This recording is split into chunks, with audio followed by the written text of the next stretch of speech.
ಇವಾಗ ಉಲ್ಟಾ ಮಲಗೋ ಅಭ್ಯಾಸ ಇದೆಯಾ? ಹಾಗಾದ್ರೆ ತಕ್ಷಣ ಅದನ್ನ ಬದಲಾಯಿಸ್ಕೊಳ್ಳಿ. ಒಬ್ಬ ವ್ಯಕ್ತಿ ಉಲ್ಟಾ ಮಲಗಿದಾಗ ಅವನ ಶ್ವಾಸಕೋಶದ ಮೇಲೆ ಹೆಚ್ಚು ಒತ್ತಡ ಬೀಳುತ್ತೆ, ಅವನ ಉಸಿರಾಟದ ಮೇಲೆ ಪರಿಣಾಮ ಬೀರುತ್ತೆ.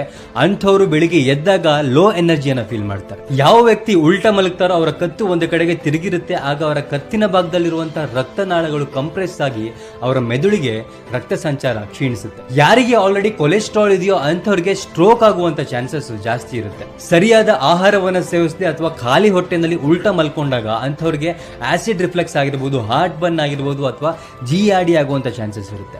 ಉಲ್ಟಾ ಮಲ್ಗೋದು ಬಹಳಷ್ಟು ಜನರಿಗೆ ಕಂಫರ್ಟೇಬಲ್ ಅನ್ಸಿದ್ರು ಕೂಡ ಈ ಸ್ಲೀಪಿಂಗ್ ಪೊಸಿಷನ್ ಎಲ್ರಿಗೂ ಒಳ್ಳೇದಲ್ಲ. 1 ವರ್ಷದ ಒಳಗಿನ ಮಕ್ಕಳಿಗೆ ಮತ್ತು ಯಾರಿಗೆ ಕಿಡ್ನಿ ಡಿಸೀಸಸ್ ಇರುತ್ತೋ ಅಂಥವರಿಗೆ ಮಾತ್ರ ಇದು ಒಳ್ಳೆ ಪೊಸಿಷನ್. ಯಾರಿಗೆ ಹೆಚ್ಚು ಅಸಿಡಿಟಿಯ ಪ್ರಾಬ್ಲಮ್ ಇರುತ್ತೋ ಅಂಥವ್ರು ಎಡಗಡೆ ತಿರುಗಿ ಮಲಗಿದ್ರೆ ಒಳ್ಳೇದು. ಯಾರಿಗೆ BP ಮತ್ತು ಹಾರ್ಟ್ ಪ್ರಾಬ್ಲಮ್ ಇರುತ್ತೋ ಅಂಥವ್ರು ಬಲಗಡೆ ತಿರುಗಿ ಮಲಗಿದ್ರೆ ಒಳ್ಳೇದು. ನಿಮಗೆ ಗೊತ್ತಿರೋರ ಪೈಕಿ ಯಾರು ಉಲ್ಟಾ ಮಲಗೋ ಅಭ್ಯಾಸ ಇದೆ ಅಂಥವ್ರಿಗೆ ವಿಡಿಯೋನ ಶೇರ್ ಮಾಡಿ, ಅವ್ರಿಗೂ ಹೆಲ್ಪ್ ಆಗಿ.